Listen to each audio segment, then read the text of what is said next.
Hello everyone, I am Najmi Sahar, lecturer in Business Studies, Shamanapur College, Chitradurga.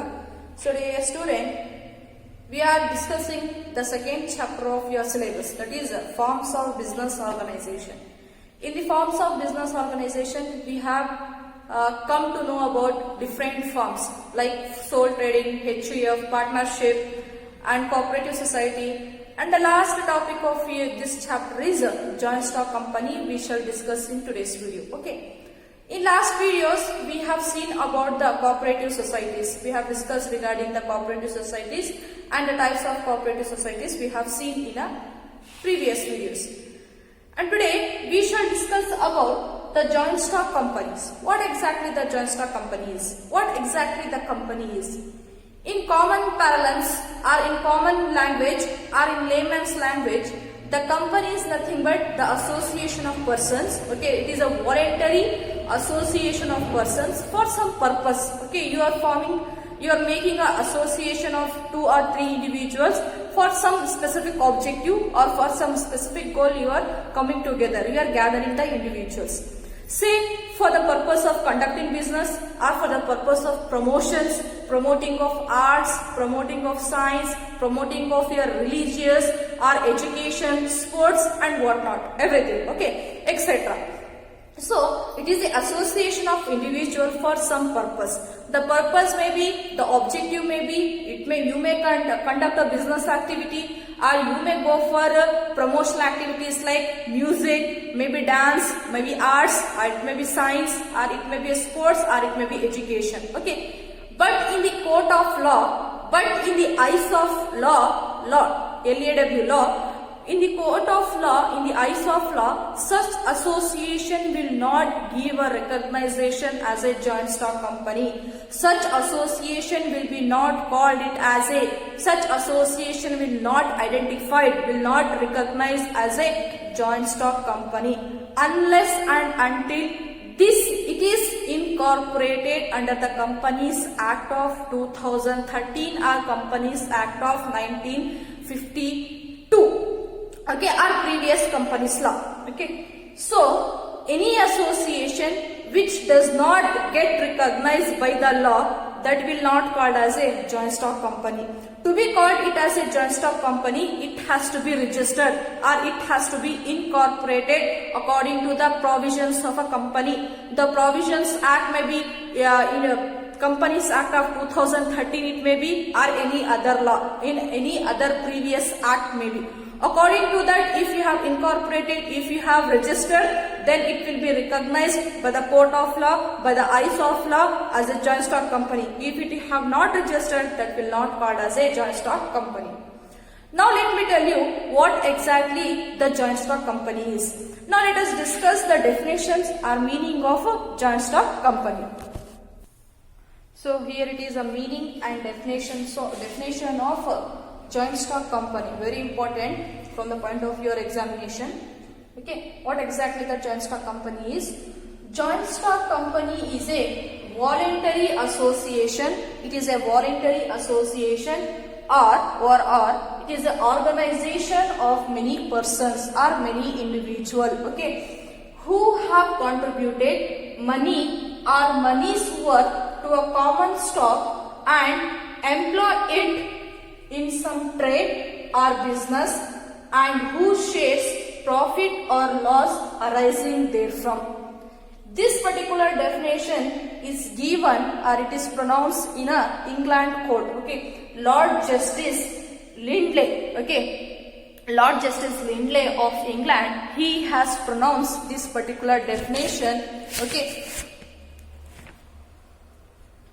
What joint stock company is? It is a voluntary association. As I told you, it is an association of person. In the meaning itself says that association of person, 2 or more than 2. Okay, it is a voluntary. Nobody is going to force you to become a member or to become a part of any company. Okay, it is your own discretionary decision.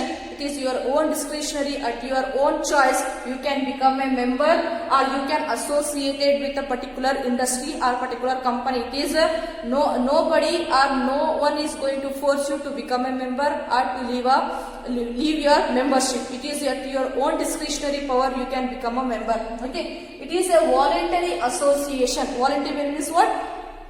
By your own right, by your own thinking and thinking capacity, you will become a member. You will associate it with particular person or particular company. That is what? A voluntary association, or it may be an organization of many persons. Association of many persons. Okay, it is not a one or two. It is a number of individuals will be included. Okay, it is association of many persons.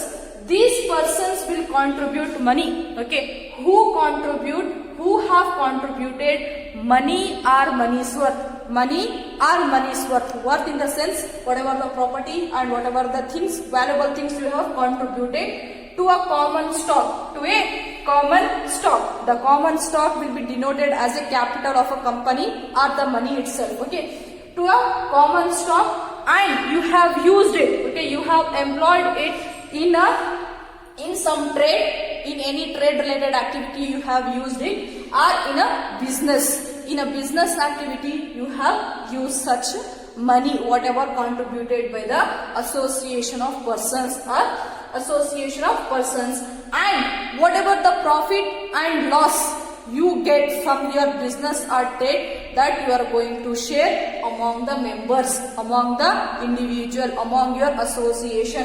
That is what? It is a voluntary of association or an organization of many members who have contributed money or money's worth to a common stock. The common stock is nothing but the capital.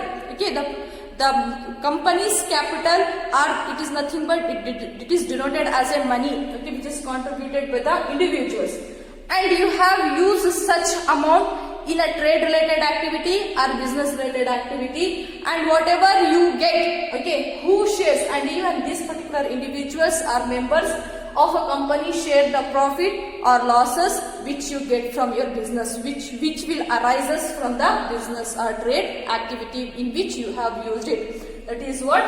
Joint stock company. This particular definition has been given by the Lord Justice Lindley of England. So coming to the meaning, a company is an association. As I told you, it is an association of persons formed for the purpose of carrying out the business activities, and it has a legal status. The legal existence means nothing but the business is different from the member. The member is different from the business. That is what the meaning of a joint stock company. A company is an association of persons. It is an association of persons formed for, okay, they have come together for the purpose of carrying out the business activity. The association has been made for the purpose of conducting business activities, okay, and this particular company will have a legal existence or will have a legal status and independent from its members. When you have incorporated, when you registered, then it will become a independent body from its member, okay.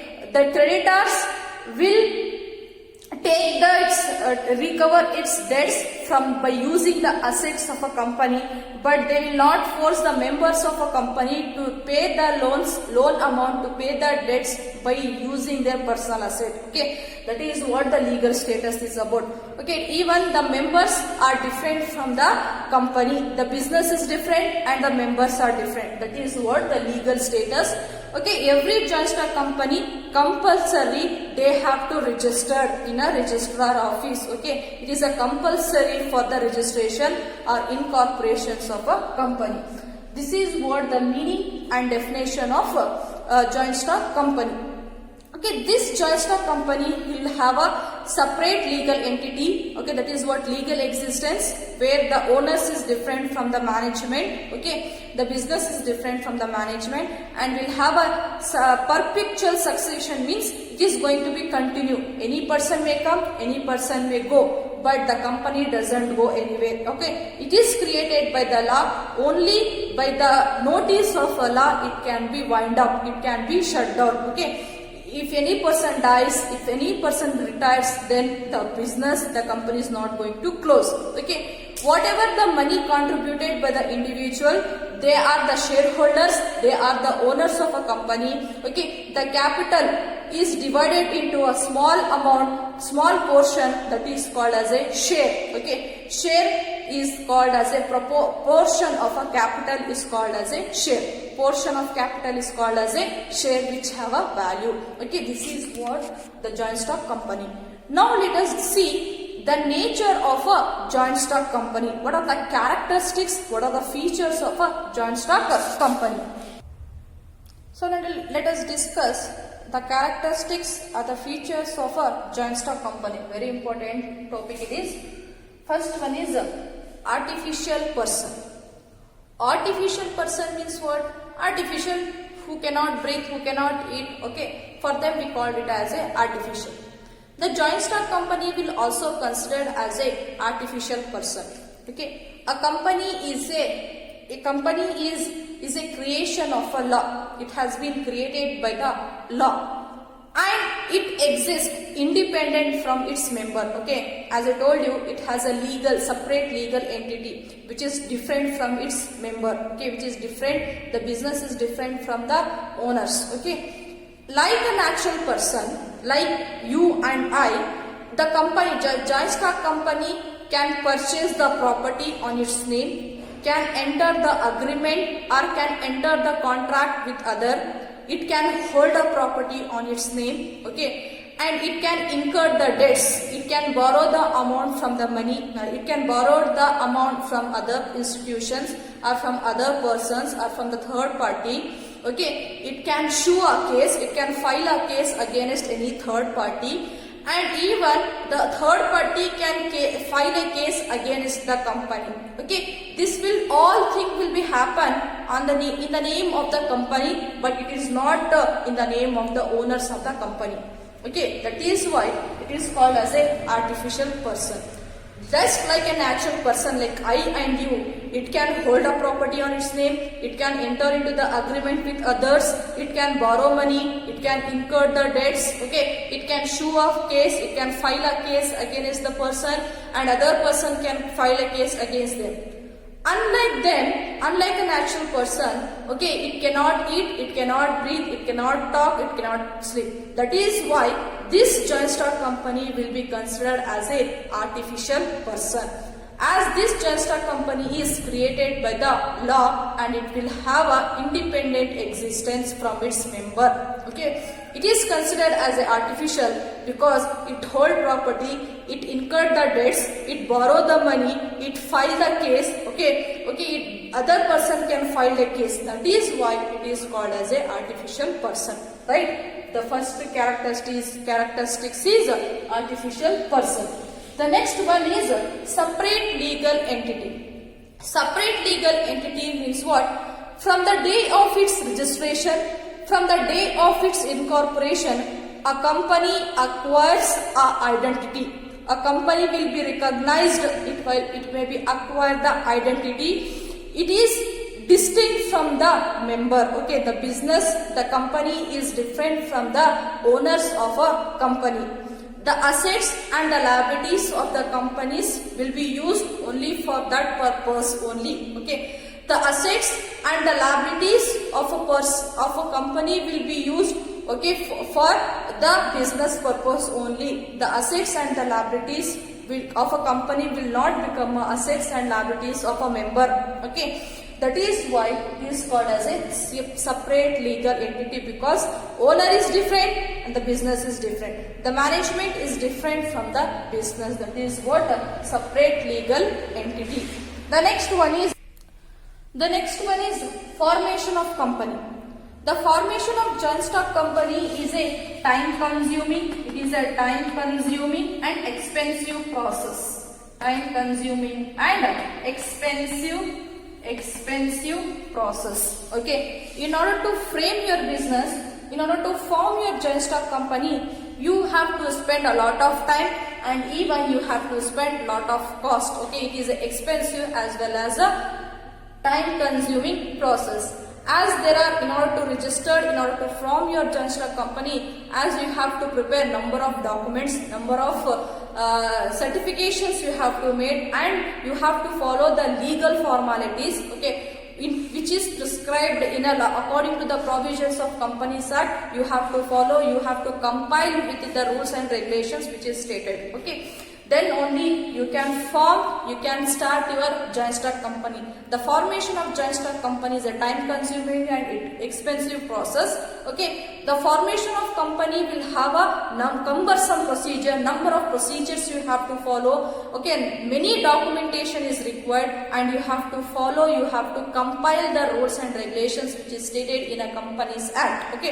Okay, you have to register, you have to incorporate your company, joint stock company, according to the provisions of Companies Act of 2013 or any other previous act. The previous act may be the Companies Act of 1956. Accordingly, if you have registered your company, then that will appear in the list of companies. If you have not registered, then it will not called as a company. That is what?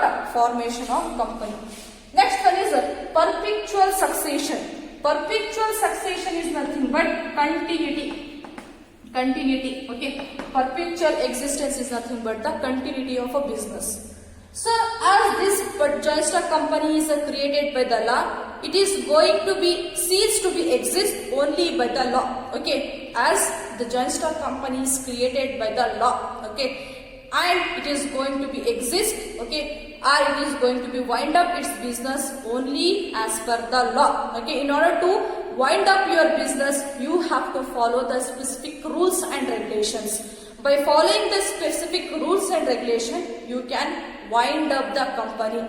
So here, if any person dies, if any person retires, if any persons join the company formation, the company does not go anywhere. That is what there is a saying. Person may come, person may go, but the company doesn't go anywhere. That is what? Perpetual succession. If any person dies, if any member dies, retires, okay, become insolvent, become insane, whatever it may happen, but the joint stock company is continue to exist. That is what? Perpetual succession. It is not going to wind up if any person dies or anything happens. Okay, that is what? Perpetual succession. This company can be wind up, it can be liquidated, it can be shut down, it can be closed only through the legal formalities. By following the legal formalities, you can close your business, otherwise you cannot close it. Next one is control. So the decision making authority, the management of business will be done by the board of directors. The members of board of directors will be elected by the shareholders, by exercising their voting rights. Okay, control means what? The control of joint stock company will be in the hands of board of directors.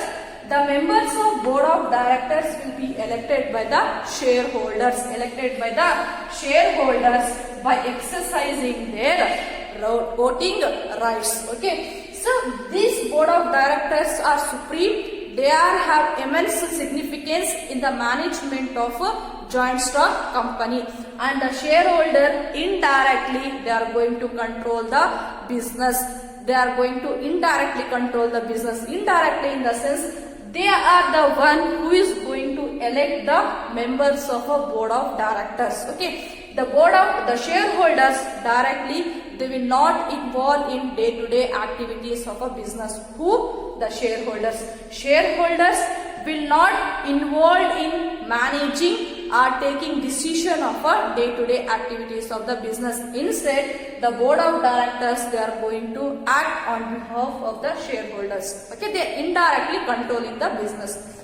So usually the decision making power will be held with the board of directors. The member of board of directors is elected by the shareholders. You should not get confused in a cooperative society as well as the company. In cooperative society, there will be a managing directors. Managing managing committee. Managing committee will be elected by the members of a cooperative society. But whereas in a company, in a joint stock company, the decision making authority will lies with the board of directors. There managing committee, here board of directors.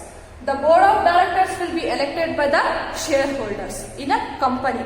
Whereas in a cooperative society, the members of managing committee will be elected by the members of a cooperative society. But whereas in here are the shareholders. So this board of directors are at the supreme. They are in an immense significance who are going to manage the day-to-day activities of a business. Okay, that is what controlling. Next one is liability. The liability of members. The liability of a shareholders is limited to the extent of their capital contribution. To the extent of capital contribution made by the shareholders. To the extent of their capital, the liabilities of a member is limited to the extent of their capital contribution. Here, the limited in the sense you should get that the personal properties, the personal assets of a shareholders are at a safer side. The personal assets are at the safer side. Okay, whatever the creditors, they are going to recover their loan amount by using the properties of the company, but not the properties of an individual, but not the properties of a member of a company. That is what liability. Say for example, Mr. A is a member of a joint stock company. So he has purchased 2000 shares of rupees 10 each. In the sense, 20,000 rupees is capital contribution. The capital contribution made by the Mr. A is 20,000. He has paid only 7 rupees. He has paid only 7 rupees to the firm. The capital contribution is done 20,000, but he has paid only 14,000 he has contributed. What is unpaid capital remains? Unpaid amount is 3. 6,000 is a unpaid amount. The creditors can collect the amount from the shareholders when he did not contribute it fully. He can collect from the unpaid capital. That is what, say for example, A has contributed 20,000. Out of 20,000, he has paid only 14,000. Remaining 6,000 is a unpaid capital. The company has authority. The creditors have authority to recollect their debt amount from Mr. A up to rupees 6,000 only, because his contribution is 20. In 20,000 he has given only 14,000. The remaining difference amount is unpaid capital. To the extent of his capital, the creditors can collect it. So beyond this, they cannot collect. Beyond 20,000, they cannot collect it. That is what the liability. Next one is common seal. Company may not have a common seal. If a company is having a common seal, if they have a seal, it should be affiliated to the documents, to prove its authentication. If the company does not have a common seal, then the documentation is required to be signed by the individual, who will sign by the higher authority. That the person who should be signed, that should be decided in a board resolution. The name of that particular person should be decided in a board resolution. That is what common seal. Common seal is nothing but attestification. That should be done on the documents of a company. Attachment, affiliation should be done.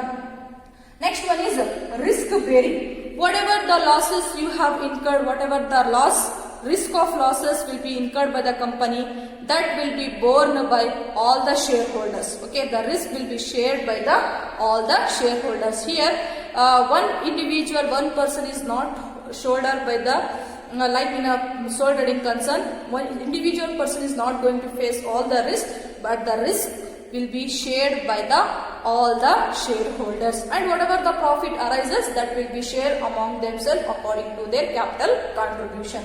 This is what the features of a joint stock company. The first one is artificial person, separate legal entity, formation, perpetual succession, control, liability, common seal, and risk bearing. These are the 8 characteristics or feature or nature of. Here are the merits of joint stock company. The company form of business organization will offer multi-latitude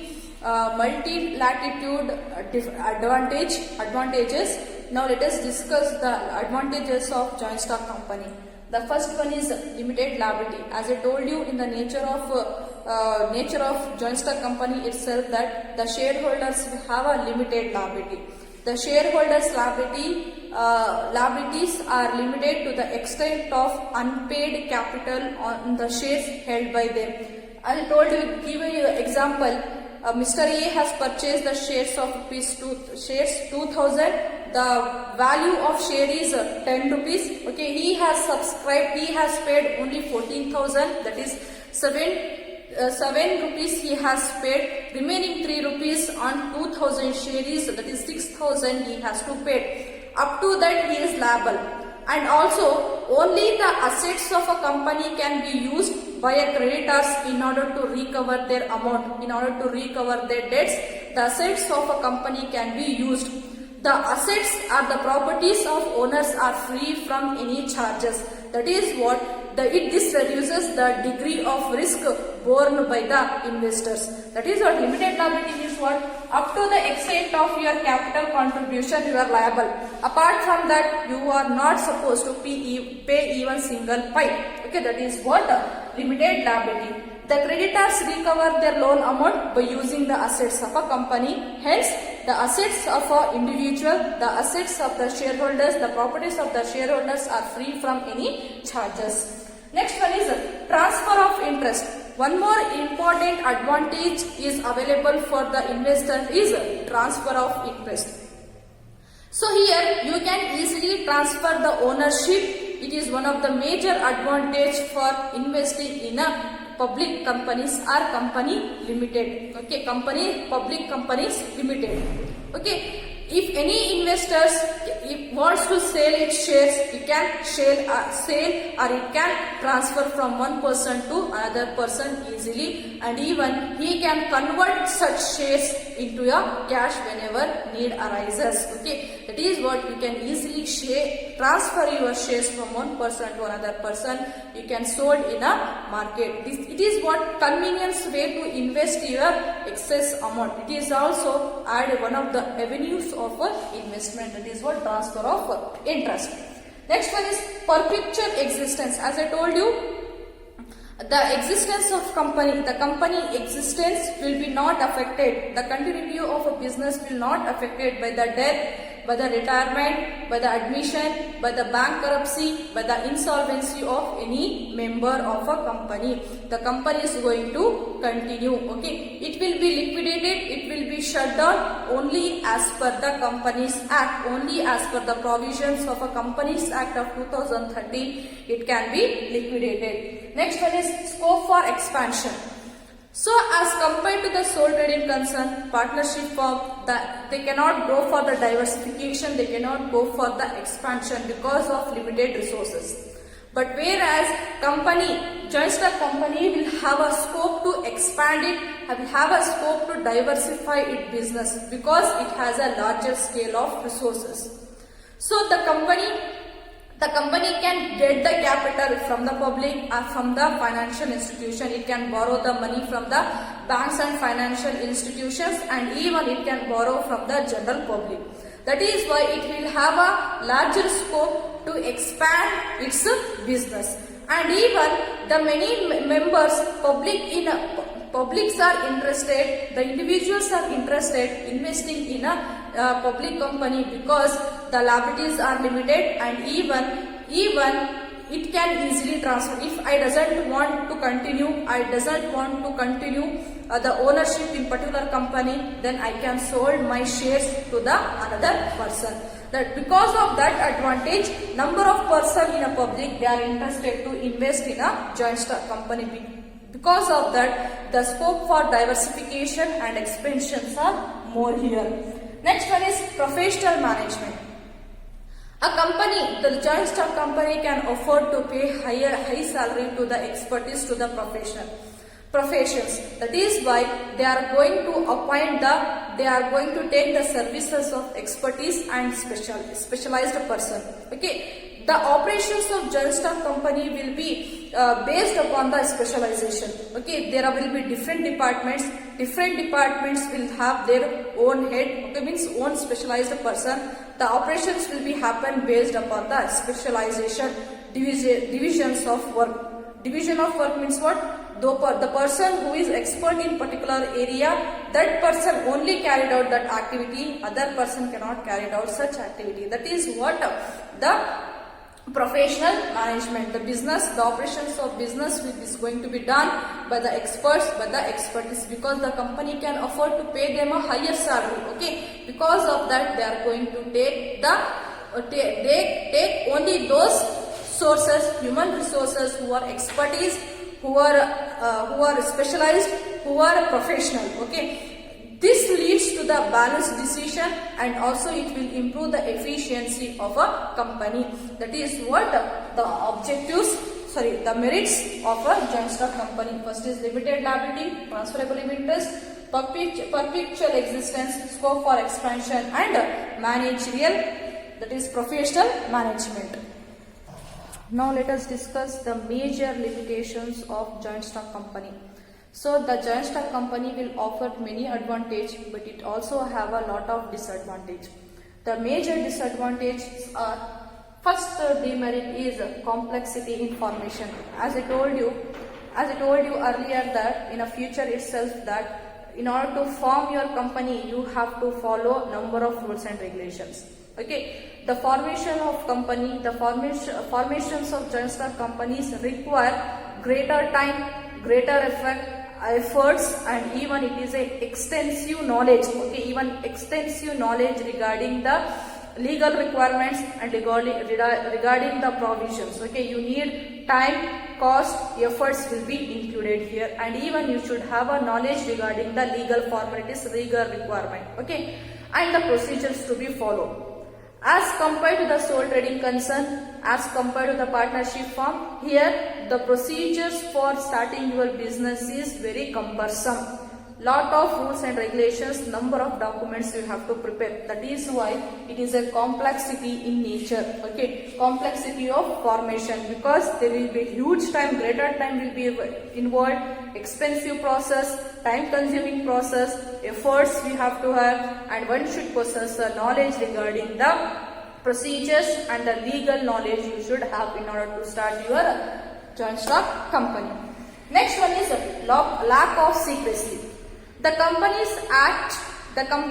Act of 1956, that is previous act, or the present act 2013, the Companies Act requires, okay, every Companies Act requires, okay, every company needs to be disclose its information to the general public. Okay, companies provision says that each and every public company is to provide from time to time information to the general public and to the officers concerned. Okay, whatever the authorities are there, whatever the register officer there, for them they have to submit the time to time information, and even such information will also available to the general public.